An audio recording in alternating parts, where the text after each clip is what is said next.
সপ্তাহ শেষে কলকাতা থেকে ঘুরতে যেতে চাইছো যে শহরের কোলাহল থেকে একটু দূরে শান্ত নিরিবিলি পরিবেশে বন্ধু বা পরিবারের সাথে সময় কাটাতে। আজ আমি নিয়ে যাচ্ছি তোমাদের 3টে অসাধারণ জায়গায়। তবে এই ভিডিওতে দেওয়া 3টে স্থান অবশ্যই তোমাদের জন্য অপেক্ষা করছে। সমুদ্র সৈকতের শান্তি থেকে শুরু করে পাহাড়ের চা বাগানের সৌন্দর্য, প্রতিটা জায়গার আলাদা আলাদা রূপ আছে। তাহলে চলো শুরু করা যাক আজকে আমাদের ভ্রমণ পর্ব।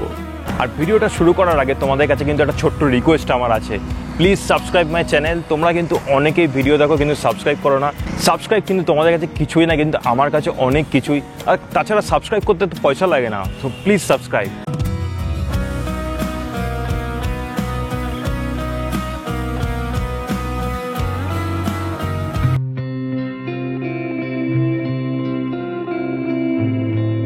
কলকাতা থেকে মাত্র 125 কিলোমিটার দূরে অবস্থিত বকখালি একেবারে নিরিবিলি সমুদ্র সৈকত শহর। এটি সকালবেলা শিয়ালদা থেকে 5টা 20 এবং 7টা 20 ট্রেন ধরে নামখানা পৌঁছে যাও। সেখান থেকে বাস বা অটো করে পৌঁছে যাও বকখালি। কলকাতা থেকে আসতে সময় লাগবে মোট 3 ঘন্টা। এখানে তোমরা নির্জন সৈকতে হাঁটতে পারবে, টাটকা সি ফুড খেতে পারবে আর ঘুরে দেখতে পারবে হেনরি আইল্যান্ড, যেখানে আছে অসাধারণ সবুজে ঘেরা ম্যানগ্রোভ অরণ্য দিয়ে অনেকটা পথ চলতে থাকা। সঙ্গে রয়েছে ব্রিটিশ আমলে নির্মিত কাঠের ব্রিজ ধরে হাঁটা। এরপর ম্যানগ্রোভ অরণ্যের অপর দিকে নির্জন নিরালা সমুদ্র সৈকতে দারুণ লাগবে। তবে এই সমুদ্র সৈকতে চোরাবালি থাকায় কেউ নামে না। সেখান থেকে চলে যেতে পারো এডওয়ার্ড ক্রিক, যেখানে মাছ ধরে আনে সমস্ত জেলেরা। দারুণ সুন্দর একটা জায়গা এটি। বকখালি থেকে আর একটু গেলে পড়বে দারুণ একটা অফবিট প্লেস, নাম কার্গিল সমুদ্র সৈকত, যেখানে নীরব নিরালায় সমুদ্র সৈকতে ঘুরে বেড়াতে দারুণ লাগবে তোমাদের। আর তার সাথে নিজে কথা বলবার বা প্রকৃতির সাথে একা কথা বলবার সেরা জায়গা এই Kargil sea beach point. Bakkhali থেকে মাত্র 10 মিনিট দূরে অবস্থিত এই কার্গিল বিচ পয়েন্ট। এছাড়াও ঘুরে দেখতে পারো ফ্রেজারগঞ্জ, যেখানে আছে ফ্রেজার সাহেবের ভাঙা ভগ্নপ্রায় একটি বাড়ি এবং এক নির্জন সমুদ্র সৈকত, যা প্রতি মুহূর্তে জানিয়ে যায় তুমি বেঁচে আছো শহরের ভিড়ে এক ক্লান্তির সাগরে। এখানে বেশ কিছু উইন্ডমিলও তোমরা দেখতে পেয়ে যাবে। বকখালি ভ্রমণে একদিনে যাতায়াত, খাওয়া দাওয়া, সাইট সিন নিয়ে জনপ্রতি খরচা পড়বে 300 টাকা। আর যদি এক রাত থাকো তবে হোটেল ভাড়া নিয়ে খরচা পড়বে জনপ্রতি 700 টাকা। যারা শহরের ভিড় এড়িয়ে শান্তিতে একটা সপ্তাহের শেষ কাটাতে চাও, তাদের জন্য বকখালি কিন্তু একদম সঠিক জায়গা।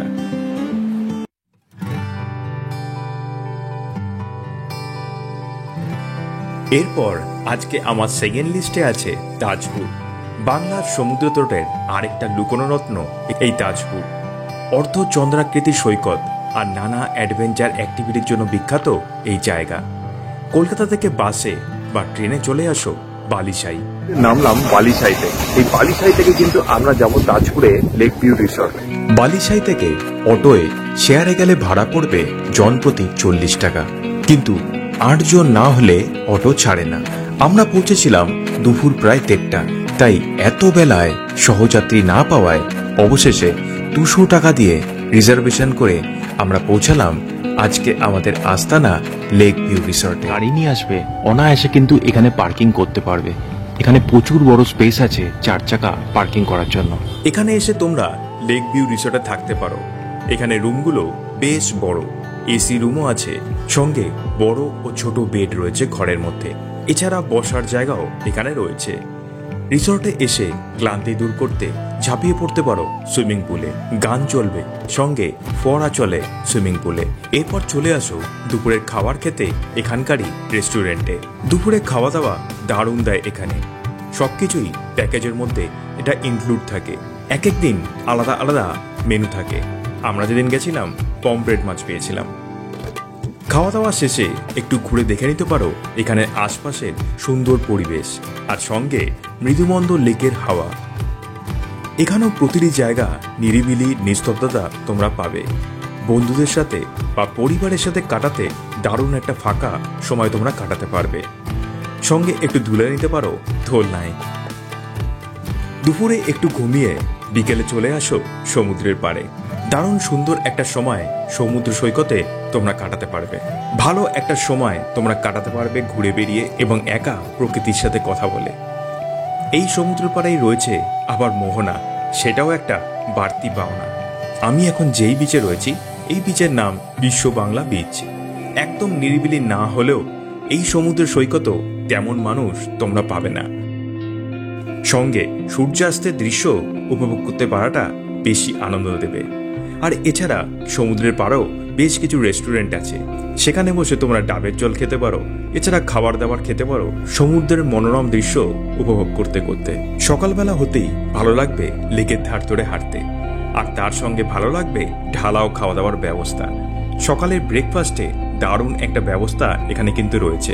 সেখানে বুফে সিস্টেমে দারুণভাবে খাওয়া দাওয়ার ব্যবস্থা কিন্তু রয়েছে। খাওয়া দাওয়া করে এরপর বেরিয়ে পড়ো মেরিন ড্রাইভের অপরূপ সৌন্দর্য উপভোগ করতে। এরপর দীঘার দিক থেকে ধরে নাও কলকাতাগামী বাস।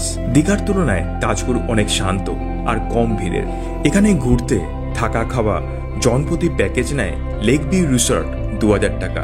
সঙ্গে বাস ভাড়া আর অটো ভাড়া জুড়লে খরচ পড়বে জনপ্রতি 2600 টাকা। এর চেয়ে কমে তোমরা থাকতে চাইলে নিউ বর্ষা রিসর্ট পালকি রিসর্টে থাকতে পারো তোমরা।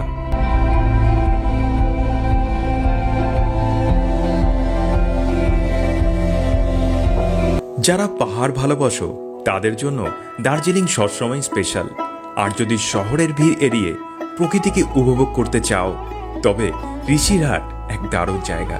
দার্জিলিং থেকে প্রায় 15 কিলোমিটার দূরে অবস্থিত এই গ্রামটি বিখ্যাত চা বাগান, হোমস্টে আর কাঞ্চনজঙ্ঘার মনোরম দৃশ্যের জন্য। এখানে তোমরা স্থানীয় গ্রামীণ জীবনযাত্রা উপভোগ করতে পারবে, বিশ্ববিখ্যাত দার্জিলিংয়ের চা আস্বাদন করতে পারবে আর প্রকৃতির শান্তি অনুভব করতে পারবে। সপ্তাহ শেষে পাহাড়ে ঘোরার জন্য এক অসাধারণ ডেস্টিনেশন এই ঋষিরহাট গ্রাম। দার্জিলিং যাওয়ার জন্য সবচেয়ে ভালো ট্রেন হলো দার্জিলিং মেল অথবা পদাতিক। তবে যদি উত্তরবঙ্গ ধরো তাহলে সকাল 6:15তেই পৌঁছে যাবে তোমরা এনজেপি স্টেশন। সেখান থেকে টোটোয় শিলিগুড়ি, এরপর বাসে ঘুম, তারপর গাড়ি ধরে ঋষিরহাট।